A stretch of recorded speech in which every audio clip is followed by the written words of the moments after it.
it's so attractive to think like, oh, what could I have?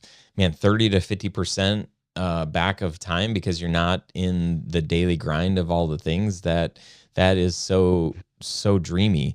What areas or what system or systems do you see as being like one of the most time consuming or areas that somebody should focus on if they are going to start building systems? So regardless of, I mean, if you're an owner operator, you should build systems anyway so that you could set yourself up for success later, no matter how you want to run your business. But systems are just smart, period. But any recommendations? Well, ironically, I don't believe, even though we just talked about systems and I mentioned it, that systems aren't the first thing you want to focus on to move through stages, even though an owner manager is more focused on systems than they are assets or activity and revenue. The first step is basic delegation. I developed this methodology called XOS, which stands for Exit or Operating System. And it's 7 stages that takes you through how to get to an exit. And stage 1 is basic delegation, because that's where the mindset really affects most entrepreneurs, which is why they stay owner operators for most of their careers, is they don't have a mindset to delegate and trust other people. They see themselves as the hero of the business. And they have what I call the hero syndrome. They swoop in and save the day every day. And that keeps them stuck. So basic delegation is step 1. And then we move into stage 2 of the XOS method. And that is all about is getting your support squad around you. You need an assistant. Like every entrepreneur has to have a personal assistant, an executive assistant there to do all of the administrative tasks that you shouldn't be wasting your time on. To put it crassly, you know, if a job is less than $100 an hour job, you need to hire somebody else to do that job. Like minimum wage hours should be for other people, not you as the owner of the business. So getting that support squad is stage 2. Then once your support squad's in place and you know how to delegate, then you move to stage 3, which is getting your A team ready. Your A team, these are your upper management people that are going to actually take the helm when you step away. And then stage 4 is when we start paying attention to systems and automation.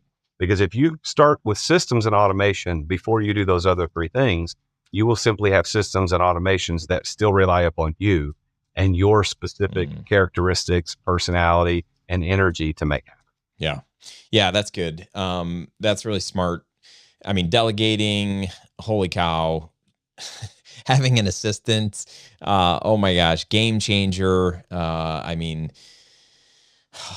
I remember I had one assistant back in 2016 that literally changed everything. I mean, she was helping me with just, you know, administrative things around our studio. And we had one other woman working for us, and that lady, she was very part-time, but she's like, hey, I've got to quit. And we're like, oh, bummer. My assistant at that time was like, hey, here's what I think you need. And she like handed me this pile of paper, and it said like how to know when you need a business manager.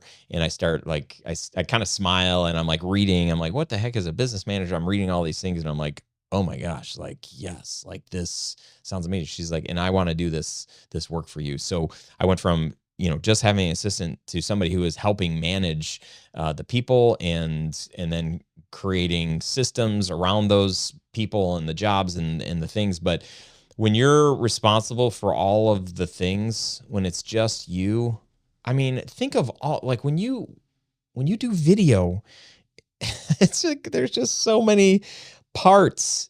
I did a little thing. I think I was doing an intro for an episode, and I was talking about photographers. I'll be on set and I'll see a photographer, and I'm like, man, it must be nice. One camera, a couple of lenses, a little bag, cute little bag, and walking around. And like, here we are, got, you know, we went on the same trip, and we had $800 worth of checked luggage for all of the gear. I'm like, this is like, something is wrong here. I'm digressing, but the work that we do is so involved. There's so many parts, and to feel like, oh, and then, you know, let me spend a couple hours in my email each day, and let me delete this spam blog, you know, email thing. And it's like, wait, what? Why are we spending? And we just assume like, well, I run the business, like this is my business, so I got to do all the things. But I think Gino Wickman, one of my business heroes, he says, I mean, he doesn't say $100 an hour. He uses the $20 an hour. He's like, you should never be touching $20 an hour work. Regardless, the mindset is you shouldn't be doing things that are not driving the business. Like, you have a certain gift and skill in the business, and you might be really good at hitting delete on those spam emails, but your time is much better spent elsewhere. Yeah, I think email is the one thing that entrepreneurs need to figure out how to get out of sooner than anything else. And there are certain automations that you can put in place. I mean, in our business, we use Google G Suite or Workspace, whatever they're calling it now. And there's lots of things in there that help me keep out of email. My goal, I'm not there yet, is to 100% be out of my inbox. I want another human to handle it 100%. I'm not there yet, but I am moving quickly that direction. My inbox stays at 0 at the end of every day. That's my goal every day. It's a 0. And and email steals so much of our time. But if we think about the other tasks beside email, there are certain things, and I know you're a creative person, Ryan. I mean, you're in the video space. So you have to be creative in order to be doing that. I think entrepreneurs need to embrace those things that give them joy if they're a creative person. But you have to understand that you've got to limit yourself, because those creative things don't directly generate revenue. I'm a creative guy. I don't know. We've never really talked about this, but I was accepted to 2 art schools. I wanted to design cars for a living. I love design work. I love graphic design. I thoroughly enjoy it. But I don't design my own thumbnails, even though I could probably do it better than most of my people on my team.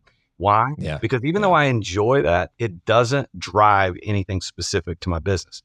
But I do carve out probably at least 3 to 4 hours per week of where I get to do creative stuff. And I don't look at that as doing, even though it's $20 an hour work. I mean, let's be real. I look at that as the way that I get to express myself, and I get to get those creative juices going. So I'm working on a brand new media kit for myself. I could hire that out and I could pay somebody else to do that, but I would miss the opportunity to do it. Well, you know what I'm not doing? I'm not spending hours working on my media kit when I should be working on a client document. I understand the most important thing for me is to serve my clients. They pay me a lot of money. They invest a lot of time and energy into what I'm trying to provide for them. And I'm not going to steal from them by designing a media kit or a new landing page, because I like doing that.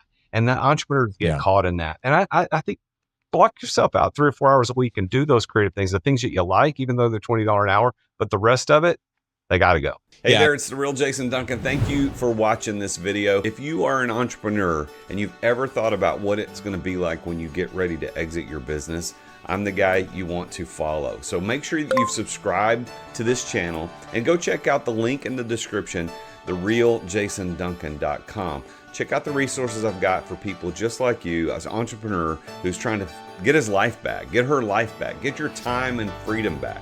We've got a couple other videos you might be interested in. There's one here and there's one here. If that's what you want as an entrepreneur, if you're being trapped in your business, then I can help you get out of that. So go to therealjasonduncan.com. The link is in the description, and check out one of these videos. I'll see you next time.